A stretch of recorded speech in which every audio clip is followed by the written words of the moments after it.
नमस्कार मित्रों, medics clinic में आपका स्वागत है। विगत दो वीडियोस मैंने बनाई, डिटेल वीडियोस, जो कि डेंगू और स्कैबिस से रिलेटेड थी। आज तीसरा भी मेरा चर्म रोग से संबंधित विषय है, जिसे फंगल इन्फेक्शन कहते हैं। फंगल इन्फेक्शन क्यों होता है और किसे होता है, इससे बचाव कैसे करें, आइए इसके बारे में जानते हैं। कॉमन लैंग्वेजेस में सभी इसको फंगल इन्फेक्शन, रिंग वॉर्म, दाद, हमारी जो इंडियन लैंग्वेजेस है उसमें बोला जाता है। इसको हम डर्मेटोफाइटोसिस बोलते हैं। डर्मेटोफाइटोसिस हॉट और ह्यूमिड सीजन में ही पाया जाता है मोस्टली, और इसका जो इंक्रीजिंग टाइम होता है, increasing climate, sharply increasing time is rainy and summer climate. Summer climates में ये बढ़ता है। इसके कॉजेज क्या हैं? इसको 3 डिफरेंट टाइप्स में बांटा गया है, जो साइंस ने हमारे बांटा है। 3 डिफरेंट टाइप्स जनराज में, जिसे हम इपिडर्माफाइटोन, माइक्रोस्पोरन एंड ट्राइकोफाइटोन बोलते हैं।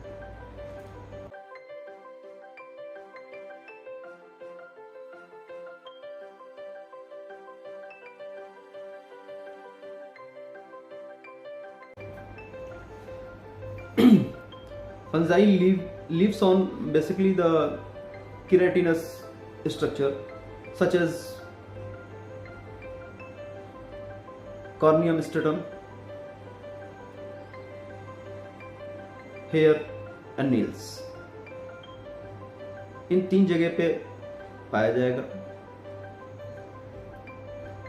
और ये जो इन्फेक्शंस होते हैं, किसी इन्फेक्टेड इंडिविजुअल से मिलेंगे, सपोज आपका कोई फ्रेंड है या आपके साथ कोई मेट्स है या आपका कोई कलीग है या आपके कोई फैमिली मेंबर हैं, अगर उनको इस तरह का इन्फेक्शन है तो उनसे ये इन्फेक्शन आपको मिल सकता है। इसके बचाव के बारे में मैं वीडियो के अंत में बात करूंगा। साथ ही साथ इसके होम्योपैथिक ट्रीटमेंट के बारे में बात करूंगा कि कौन सी मेडिसिन ज़्यादा कारगर है। आइए टॉपिक पे आते हैं। ये आपको एनिमल से भी इवन हो सकता है, सॉइल से भी हो सकता है, इंडिविजुअल्स कोई इन्फेक्टेड इंडिविजुअल से, उनसे हो सकता है। इम्यूनो सप्रेसिव कंडीशन में भी पाया जाता है। इम्यूनो सप्रेसिव कंडीशन कौन कौन सी हो सकती है? HIV, diabetes and malignancies. In 3 conditions में ज़्यादातर पाया जाता है। इसमें मोस्टली देखा जाता है कि इस तरह का इन्फेक्शन आपको है तो आपको ये भी इन्फेक्शन परेशान करेगा। ठीक है, तो आइए इसके लीजन्स के बारे में बात करते हैं। इसका लीजन्स कैसा होता है, कहाँ कहाँ हो सकता है? इसको बेसिकली टीनिया बोला गया।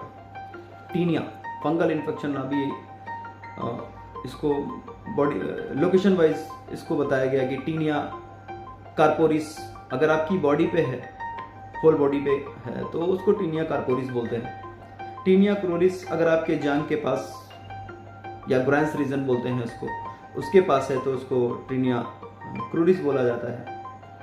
टीनिया अंजियम इसलिए बोलते हैं, ये नेल्स एरिया है। अगर इसमें फंगल इन्फेक्शन होता है तो इसको टीनिया अंजियम बोलते हैं। Tinea capitis on scalp, this area. अगर स्कैल्प पे आपके फंगल इन्फेक्शन है तो उसको टीनिया कैपिटिस बोला गया। और आपका पेडिस एंड मैनियम, पेडिस और मैनम, ये 2 एरियाज होते हैं जिसमें सोल्स, पाम, फिंगर्स, टोज, इन सब जगह पे होता है तो पेडिस और मैनम बोला जाता है। तो ये जो इसको डिवाइड किया गया, इस तरह से डिवाइड किया गया। ठीक है, अब कैसा होता है दिखने में लीजन? अभी मैंने बताया, पहला आपका टीनिया कार्पोरिस, दूसरा टीनिया क्रूरिस, तीसरा टीनिया कैपिटिस, चौथा टीनिया अंजियम, पांचवा टीनिया पेडिसेमेना। ओके, अब इसके लीजन्स के बारे में बात करते हैं। टीनिया कार्पोरिस का लीजन, वीडियो थोड़ी बड़ी नहीं करना चाहता, इसलिए कुछ रीजन्स ऐसे बताऊंगा जिससे आप पहचान सके कि आपको ये फंगल इन्फेक्शन है। बहुत खुजलीदार होगा,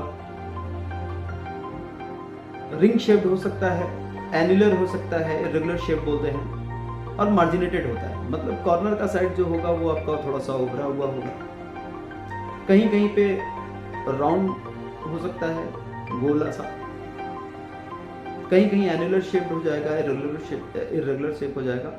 लेकिन इसको पहचानने में, और भी स्किन डिजीजेज हैं तो इसको पहचानना थोड़ा आसान इसलिए होता है, इसका जो मार्जिन होता है थोड़ा उभरा हुआ होता है। सेंट्रल जो एरिया होता है वो आप कह सकते हो स्केली होगा, थोड़ा ड्राई होगा। मैं फिगर इसमें इस वीडियो के साथ अटैच करने की कोशिश करूंगा। और ये टीनिया कार्पोरिस में अब आप देखोगे तो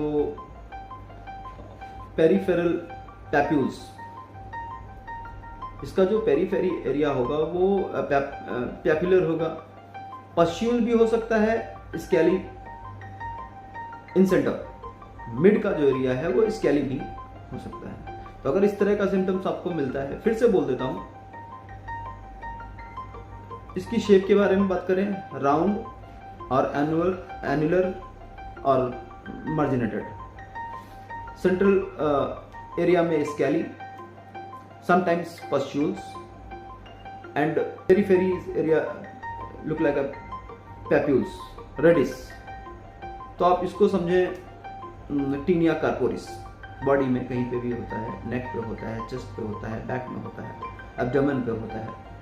तो इस एरिया पे अगर आपको पाया जाता है, हाथ में पाया जाता है, इस जगह पे पाया, किसी भी जगह पे पाया जाता है, जिसको टीनिया कार्पोरिस बोलते हैं। अब आइए सेकंड चलते हैं हम टीनिया कैपिटिस। और टीनिया कैपिटिस में कैसा होगा, बिल्कुल स्कैल्प पे होगा, वेल मार्जिनेटेड इरप्शंस होंगे, पेरिफेरल हेयर लॉस होगा, आपको थोड़ा ब्लैक डॉटेड, कहीं कहीं समटाइम्स आपको इरप्शंस में ब्लैक डॉट मिलेगा, और pluckable hair also seen somewhere. बच्चों में ज़्यादातर देखने को मिल सकता है, commonly seen in childrens and uncommon in adults. ये आपका टीनिया कैपिटिस का एक लक्षण हो गया। टीनिया क्रूरिस, टीनिया कैपिटिस, आपके ये दो मैंने डिफाइन किया। अब आइए बात करते हैं हम टीनिया अंजियम कहाँ पे होता है। अंजियम पहले ही बताया मैंने, अंजियम वहाँ यूज किया जाता है जहाँ पे नेल्स, अगर ये आपका नेल जो है इस जगह पे इन्फेक्शन है तो आप समझ इसको टीनिया अंजियम बोलेंगे। ये सभी के लिए, कुछ मेडिकल स्टूडेंट्स भी हैं जो पढ़ रहे हैं इस समय, उनके लिए भी ये जानकारी है, और ये कॉमन मैन्स के लिए भी है। जो ये वीडियोस देखते हैं तो शायद जान पाए कि टीनिया अंजियम, टीनिया कार्पोरिस, टीनिया कैपिटिस क्या है। तो इसमें आप देखेंगे कॉमनली ये कहाँ पे, मतलब इसमें भी थोड़ा सा एक स्पेस है कि आप डायग्नोस क्या करेंगे। तो जो डिजिटल एजेस ऑफ नेल्स है, दिस वन आप देखोगे, this one digital edges of nails, ये मतलब नेल्स आपका डिस्ट्रॉइंग होने लगेगा, टूटने लगेगा इसका नेल पैलेट, और इसकी प्रोग्रेसिव एक स्टेज होती है प्रोग्रेसिव, ये मतलब ये आगे की तरफ आपके स्नेल की जगह से आगे बढ़ते हुए जाएगा। और यहाँ पे जो इसके बिलो द नेल्स के अंदर का जो एरिया होता है, यहाँ पे आपको थोड़ा सा पाउडरी दिखेगा, पाउडरी, व्हाइटिश, समटाइम्स ब्लैकिश। यहाँ पे हाइपर क्रेटेटिक मटेरियल इन्फेक्शन मटेरियल भरा होता है फंगल इन्फेक्शन के कारण, और धीरे धीरे ये आपका नेल्स ब्रिटल होने लगता है, टूटने लगता है, और थोड़ा लिफ्ट अप हो जाता है, ऊपर की तरफ उठा हुआ, हमारे देख रहे हैं आप, कॉमन है, ऊपर की तरफ उठा हुआ होता है, तो इसको टीनिया अंजियम बोलते हैं। इसके लिए भी होम्योपैथिक मेडिसिन सबसे अच्छी और सबसे कारगर है जो कि आप किसी पैथी में नहीं पाएंगे। आपके पास कोई अल्टरनेटिव नहीं है, आपके पास सिर्फ और सिर्फ एक ही अल्टरनेटिव है, homeopathy. I have cured many cases of tinea एंजियम विद होम्योपैथिक मेडिसिन। चलिए अब हम बात कर लेते हैं पेडिस और मैनम के बारे में, टेनिया पेडिस एंड टेनिया मैनम। ये जो लीजन्स इसका होता है आप देखोगे मतलब थोड़ा स्केली और उसको पैप्यूल एंड वेसिकल्स के साथ भरा हुआ, मैं फोटो इसकी भी शेयर करूंगा। और इसके साथ साथ ये इसमें सोल्स इन्वॉल्व हो सकता है, टोज इन्वॉल्व हो सकती है और फिंगर इन्वॉल्व हो सकता है। अगर ये नेल्स की तरफ बढ़ता है, अगर ये नेल्स की तरफ बढ़ेगा तो ये टेनिया एंजियम हो जाएगा।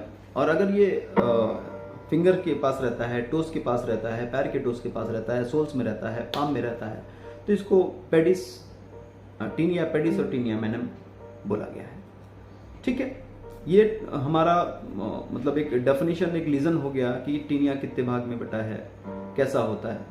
चलिए आपने ये तो जान लिया। अब इसके बारे में आप आगे इसकी मेडिसिन्स क्या हो सकती हैं, इसकी मेडिसिन्स, इसके बारे में हम डिस्कस करेंगे।